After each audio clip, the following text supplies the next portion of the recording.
আসসালামু আলাইকুম রহমতুল্লাহ। আর একটা ভিডিও, সেটা হলো আমি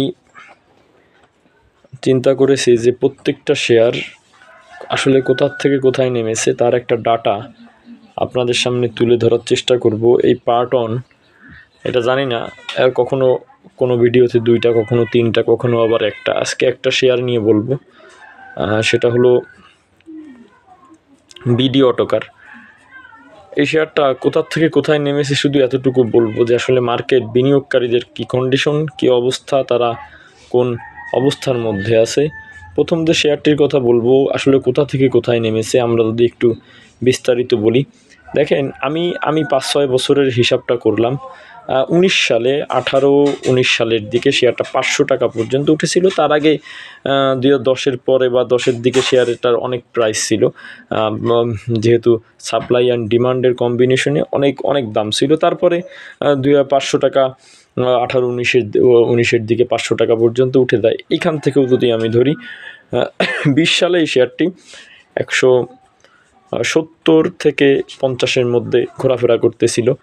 20 সালের পরে 21 সালের দিকে 77 থেকে 30 পর্যন্ত আপ ডাউন করেছে। দেখেন কিভাবে শেয়ারটাকে নামানো হয়েছে। 19 থেকে তো 20-এর মধ্যে 500 টাকা থেকে এক টানে নামিয়ে আপনার 170 টাকা, 70 টাকা থেকে 70 থেকে 30 পর্যন্ত ঘুরেছে 21 সালে।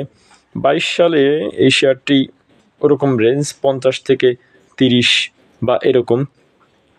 23 সালে 117 থেকে 169 পর্যন্ত শেয়ারটি আমরা দেখেছি আপ ডাউন করেছে। 24 সালে যদি আপনারা দেখেন, সেখানেও কিন্তু আপনার 116-17 বা 10 এইটা থেকে আপনার একেবারে 24 সালে যদি আমরা দেখি, তাহলে এরকম অবস্থা যে 148-50 এই রেঞ্জ থেকে এখন যেখানে আছে, সর্বনিম্ন 85 পর্যন্ত নেমেছিল, এখন আপনার 88-তে আছে।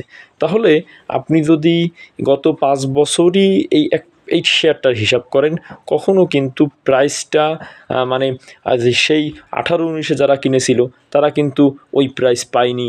20 সালে যারা কিনেছিল তারা কিন্তু দেখা যায় যে ওভারঅল 21 সালে ওই প্রাইস পায়নি। 21 সালে যারা কিনেছিল 21 সালেও দেখা যায় যে আপনার 21 সালের মানুষও তারা 22 সালে কিন্তু ওই প্রাইস পেতে কষ্ট হয়েছে বা পায়নি, ওই প্রাইজের উপরে পায়নি। 22 সালে যারা কিনেছে 23 সালেও কিন্তু ওই প্রাইজের উপরে পায়নি। আর 23 সালে যারা কিনেছে 24 সালে ওর কাছাকাছিও পায়নি। আর এখন যদি আপনারা চিন্তা করেন, যারা একেবারে 18-19 থেকে 5ই আগস্ট পর্যন্ত এই শেয়ারটি বাই করেছে, তারা এখন কোন অবস্থার মধ্যে আছে। তার মানে একটা শেয়ারের গতি, একটা শেয়ারের ডাউন ট্রেন্ড কত বছর ধরে আপনার নিম্নমুখী থাকে, এই শেয়ারটা তার উদাহরণ। আর স্বাভাবিকভাবে 5ই আগস্টের পরে এই শেয়ারটা 117-18 বা 20-22 থেকে এসে একেবারে 80-70 মানে 80 পর্যন্ত, 80 পর্যন্ত বা 70-এর দিক পর্যন্ত 80 পর্যন্ত শেয়ারটি নেমেছিল। আমরা দেখেছি 80-র নিচে নেমেছিল। তার মানে একটা শেয়ার যারা আরও 5 বছর আগেও বাই করছে, আমার বলার উদ্দেশ্য, তারা কিন্তু দেখা যায় যে 5 বছরের মধ্যেও তাদের ওই বাই প্রাইজে শেয়ারটা বিক্রি করতে পারেনি। আর বিশেষ করে 5ই আগস্টের পরে তো অবস্থা আরও খারাপ। শেয়ারগুলা ধরলাম, এই শেয়ারটার কথাই বলি, 125-26 এই রেঞ্জ, বা ধরলাম 20-এর ঘর, সেইখান থেকে 80-র নিচে। তার মানে সেইখান থেকেও প্রায় আরও 30% লস হয়ে গিয়েছে।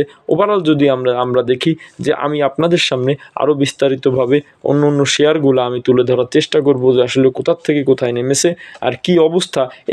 এই দেখেই কিন্তু একজন বিনিয়োগকারীর অবস্থা আপনি রিয়েলাইজ করতে পারেন যে আসলে বিনিয়োগকারীরা এখন কোন অবস্থার মধ্যে আছে। সকলে ভালো থাকবেন। আসসালামু আলাইকুম রহমতুল্লাহ।